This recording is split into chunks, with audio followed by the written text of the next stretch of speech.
Hello students, class 11 business studies, chapter number व्यवसाय और सेवा क्षेत्र यानी बिजनेस एंड सर्विस सेक्टर। इस वीडियो में हम बीमा के विशिष्ट सिद्धांत यानी स्पेसिफिक प्रिंसिपल्स ऑफ इंश्योरेंस देखेंगे। सबसे फर्स्ट पॉइंट है इसका बीमा योग्य हित या insurable interest. According to this principle, insurance जिस भी चीज़ का करवाया जा रहा है उस चीज़ में इंश्योरेंस कराने वाले व्यक्ति का कुछ ना कुछ हित होना चाहिए, ठीक है, यानी जिस चीज़ उन कनेक्टेड होना चाहिए, उस वस्तु की सुरक्षा से उसको फाइनेंशियल नष्ट हो जाती है तो एक्चुअल में उसका लॉस होना चाहिए, यानी इंश्योरेबल इंटरेस्ट होना इम्पॉर्टेंट है। अलग अलग टाइप के जो इंश्योरेंस होते हैं उनमें इंश्योरेबल इंटरेस्ट अलग अलग टाइम पे होना ज़रूरी है। जैसे जब हम किसी का लाइफ इंश्योरेंस करवा रहे हैं तो जिसका भी हम लाइफ इंश्योरेंस करवा रहे हैं, इंश्योरेंस कराते समय ही इंश्योरेबल इंटरेस्ट उसमें होना चाहिए। हम जनरली क्या कराते हैं, हमारे खुद का इंश्योरेंस लाइफ इंश्योरेंस करवाते हैं तो हमारा ऑब्वियसली इंश्योरेबल इंटरेस्ट है खुद की लाइफ में, या फिर हम अपनी फैमिली में किसी का अगर लाइफ इंश्योरेंस करवा रहे हैं तो इंश्योरेबल इंटरेस्ट है हमें उस पर्सन की लाइफ में, ठीक है। ऐसे अगर हम मरीन इंश्योरेंस करवा रहे हैं, समुद्री बीमा, तो लॉस होते टाइम गुड्स उसमें इन्वॉल्व होना चाहिए, रखे हुए होना चाहिए, तभी इंश्योरेबल इंटरेस्ट होगा। फायर इंश्योरेंस या एक्सीडेंट इंश्योरेंस जो है उसमें इंश्योरेंस कराते टाइम और साथ ही साथ लॉस होते टाइम दोनों ही टाइम इंश्योरेबल इंटरेस्ट इन्वॉल्व होना चाहिए, ठीक है। तो होप्स आपको समझ में आया होगा इंश्योरेबल इंटरेस्ट। नेक्स्ट पॉइंट है इसके बाद परम सद्विश्वास यानी अटमोस्ट गुड फेथ। तो इस प्रिंसिपल इस प्रिंसिपल के अंडर ये है कि इंश्योरेंस का जो कॉन्ट्रैक्ट है ये गुड फेथ पर डिपेंडेंट है, यानी परम सद्विश्वास पर आधारित होता है। इसका मीनिंग ये हुआ कि जब ये कॉन्ट्रैक्ट साइन करते हैं दोनों पार्टीज यानी कि इंश्योरर एंड इंश्योर्ड, तो दोनों ही पार्टीज़ को एक दूसरे को सारी इन्फॉर्मेशन रिगार्डिंग इंश्योरेंस जो है वो फुल्ली रिवील करना चाहिए, जो कि ऑब्वियसली उनके नॉलेज में हो। कोई भी पार्टी या कोई भी पक्षकार कोई भी इम्पोर्टेंट इन्फॉर्मेशन जो है वो ना छुपाए या झूठ ना बोले, सीक्रेट ना रखें। अगर कोई भी पार्टी ऐसा करती है कि कोई इन्फॉर्मेशन प्रोवाइड नहीं करती है, फुल इन्फॉर्मेशन प्रोवाइड नहीं करती है, या कोई चीज़ छुपा लेती है या फॉल्स इन्फॉर्मेशन प्रोवाइड करती है, तो उस कंडीशन में जो अनदर पार्टी है, नेक्स्ट जो पार्टी है, वो इस कॉन्ट्रैक्ट को फॉल्स डिक्लेयर कर सकती है या मानने से मना कर सकती है। तो बेसिकली परम सद्विश्वास का जो नियम है यानी अटमोस्ट गुड फेथ जो है, इसका नॉर्मल सेंस है सारी इन्फॉर्मेशन को रिवील करना, पूर्ण प्रकटीकरण करना। और ये जो प्रिंसिपल है ये दोनों ही पार्टीज़ पर सेम वे में अप्लाई होता है, ठीक है। तो जो बीमा कराने वाला है उसको बीमा कंपनी को हर एक इन्फॉर्मेशन प्रोवाइड करना चाहिए ताकि इंश्योरेंस कंपनी जो है वो इंश्योरेंस करना है या नहीं ये डिसाइड कर सके। इसी टाइप से इंश्योरेंस कंपनी को भी सारी इन्फॉर्मेशन इंश्योर्ड पर्सन को बता देना चाहिए ताकि वो किसी धोखे में ना रहे या फिर उसको फ़ायदा न मिले, ऐसी कोई भी चीज़ नहीं करना चाहिए या छुपाना नहीं चाहिए, ठीक है। अगर बाय चांस इस प्रिंसिपल को फॉलो नहीं करते हैं तो कोई भी जो पार्टी है वो इस कॉन्ट्रैक्ट को कैंसिल कर सकती है। इसके बाद नेक्स्ट पॉइंट है क्षतिपूर्ति का सिद्धांत यानी प्रिंसिपल ऑफ इंडेमनिटी। ओके, तो according to this principle insurance जो है उसका मेन ऑब्जेक्टिव है लॉस को कंपनसेट करना, ना कि प्रॉफिट प्रोवाइड करना। मीनिंग ये कि अगर लॉस होता है तो इंश्योर्ड पर्सन को जो एक्चुअल लॉस है उतना ही कंपनसेशन लेना चाहिए। ओके अगर लोग ऐसा करने लगे कि लॉस तो हुआ है 10,000 का और 12,000 बताकर इंश्योरेंस कंपनी से ज़्यादा अमाउंट लेने लगे, तो इंश्योरेंस का जो मेन बेसिक कॉन्सेप्ट है वो ख़त्म ही हो जाएगा। कंपनसेशन प्रोवाइड करने का या लॉस को कवर करने का जो मेन ऑब्जेक्टिव है वो ख़त्म हो जाएगा और इसका गलत यूज़ स्टार्ट हो जाएगा। लोग बेनिफिट उठाना स्टार्ट कर देंगे, फायर इंश्योरेंस करवा के खुद ही अपनी प्रॉपर्टी को आग लगा के और लॉस से ज़्यादा अमाउंट लेना स्टार्ट कर देंगे। तो ऐसा बिल्कुल भी नहीं होता है। प्रिंसिपल ऑफ इंडेमनिटी यहाँ अप्लाई होता है कि जितना एक्चुअल लॉस हुआ है उतना ही अमाउंट इंश्योरेंस कंपनी जो है वो प्रोवाइड कर सकती है। Life insurance and accident insurance को छोड़कर जितने भी इंश्योरेंस होते हैं, जितने भी टाइप्स ऑफ इंश्योरेंस होते हैं, उन सभी पे प्रिंसिपल ऑफ इंडेमनिटी लागू होता है, अप्लाई होता है। ठीक है, तो जो भी पर्सन अपने लॉस की इंफॉर्मेशन देता है इंश्योरेंस कंपनी को कि हमें इतना लॉस हो गया है, आप हमें कंपनसेशन दे दो, तो first of all they have to prove that कि वाकई में उतना नुकसान हुआ है जितना कि वो इंश्योरेंस कंपनी को बता रहे हैं। ठीक है, इंश्योरेंस कंपनी विदाउट इंक्वायरी कभी भी अमाउंट पे नहीं कर देती आंख बंद करके। इंश्योरेंस कंपनी भी पहले लॉस का अमाउंट जो है उसे आउट करती है, नहीं लॉस हुआ है या नहीं, आफ्टर दैट ही वो कंपनसेशन प्रोवाइड करती है। ओके, नेक्स्ट है इसके बाद स्थान ग्रहण या प्रत्यासन का सिद्धांत, डॉक्ट्रिन ऑफ सब्रोगेशन। तो इसका क्या मीनिंग है, ध्यान दीजिए। अकॉर्डिंग टू दिस प्रिंसिपल, ये जो प्रिंसिपल है ये अग्नि बीमा और समुद्री बीमा यानी fire insurance and marine insurance में अप्लाई होता है, यूज़ होता है। इस प्रिंसिपल के अकॉर्डिंग एक बार जब बीमा कंपनी कंपनसेशन दे देती है, हर्जाना दे देती है, क्षतिपूर्ति कर देती है, उसके बाद इंश्योरेंस कंपनी जो है वो जो लॉस्ट प्रॉपर्टी है उसके ऊपर इंश्योरेंस कंपनी का राइट हो जाता है।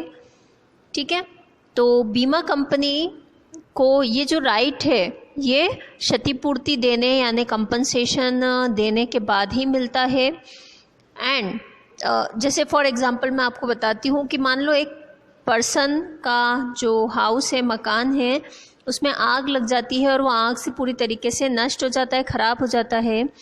इंश्योरेंस कंपनी मकान का जो ओनर है उसे लॉस का कंपनसेशन कर देता है पूरी तरीके से। तो आफ्टर गिविंग कंपनसेशन वो जो डिस्ट्रॉयड हाउस है, वो जो ख़राब हो चुका या जल चुका पूरा मकान है, उसके अंदर के ईंट पत्थर और जो भी लोहे का सामान वगैरह लगा है वो इंश्योरेंस कंपनी के अंडर आ जाएगा। यानी अब वो जो डिस्ट्रॉयड मटेरियल है उस पर इंश्योरेंस कंपनी का राइट हो जाएगा। ये राइट उसे कब प्रोवाइड होगा, जब वो कंपनसेशन प्रोवाइड कर देगी इंश्योर्ड पर्सन को उसके बाद। ठीक है, नेक्स्ट पॉइंट है इसके बाद निकटतम कारण यानी अप्रॉक्सीमेट कॉज। इस प्रिंसिपल के अकॉर्डिंग इंश्योरेंस कंपनी ओनली उन्हीं लॉसेस को कंपनसेट करती है जो कि इंश्योरेंस पॉलिसी में डिफाइंड हो। ठीक है, हर एक इंश्योरेंस पॉलिसी के कुछ रूल्स होते हैं, उसमें ये रूल्स लिखे होते हैं कि अगर लॉस किन किन कारणों से होगा या कौन कौन से ऐसे रीजंस हैं जिनसे लॉस होने पर ही इंश्योरेंस कंपनी कंपनसेशन प्रोवाइड करेगी। ठीक है, तो ऐसी कंडीशन में लॉस जो है वो पॉलिसी में जो लॉस के रीजंस डिफाइंड है उनमें से ही कोई कॉज होना चाहिए, अदरवाइज इंश्योरेंस कंपनी जो अमाउंट है कंपनसेशन है वो प्रोवाइड नहीं करती।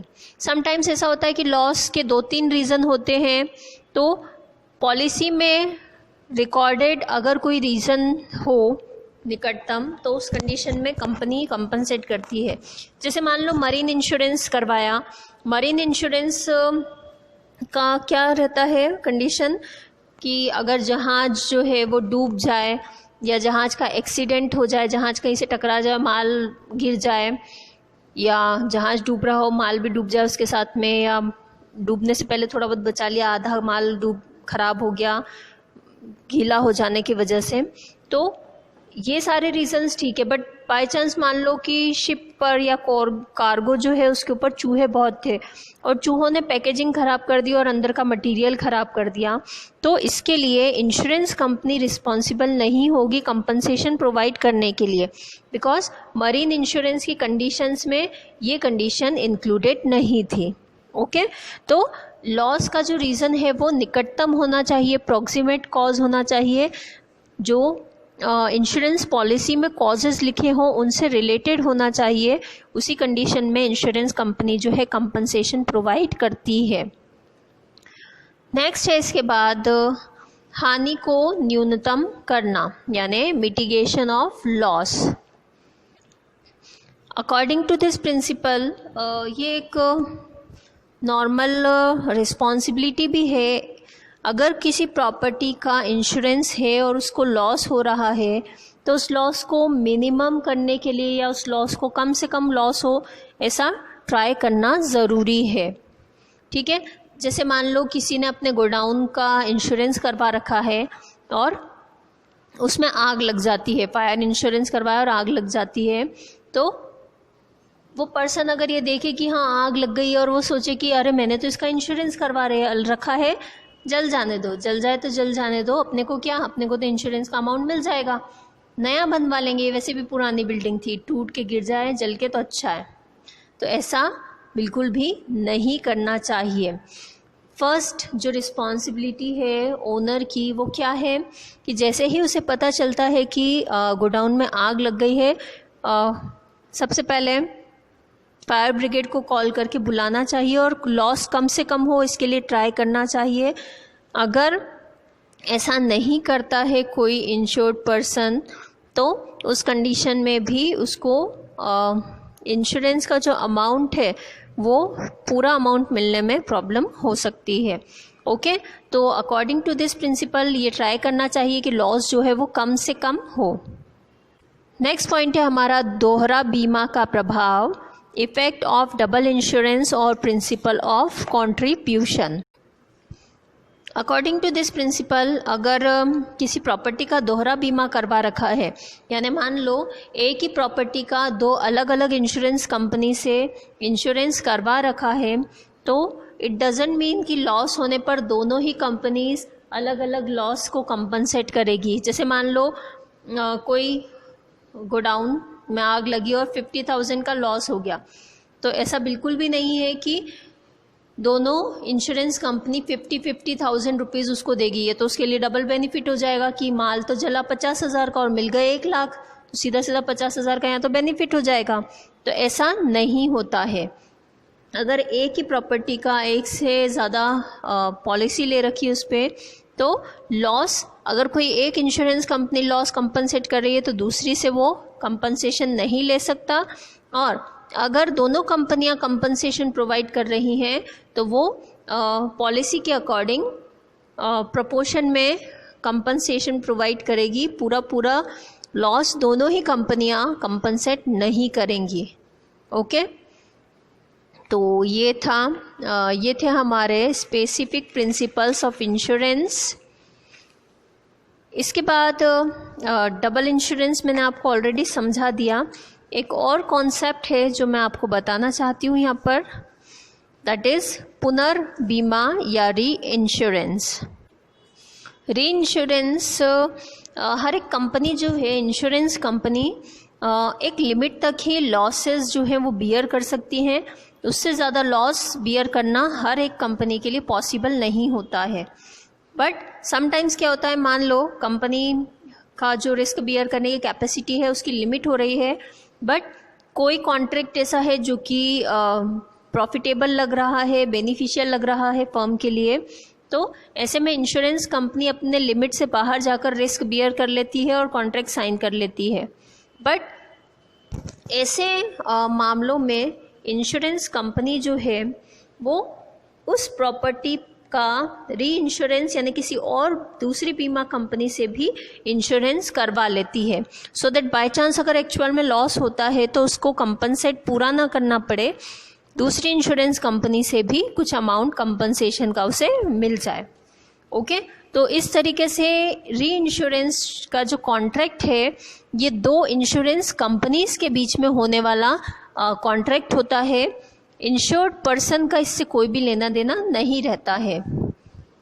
जैसे मान लो एक इंश्योरेंस कंपनी ने एक फैक्ट्री का 5 करोड़ का इंश्योरेंस किया, पर इतना बड़ा अमाउंट का रिस्क वो अकेले बियर नहीं कर सकती कंपनी, इसलिए उसने दूसरी इंश्योरेंस कंपनी से उसी प्रॉपर्टी का 3 करोड़ रुपीस का इंश्योरेंस वापस करवा लिया, यानी री इंश्योरेंस करवा लिया।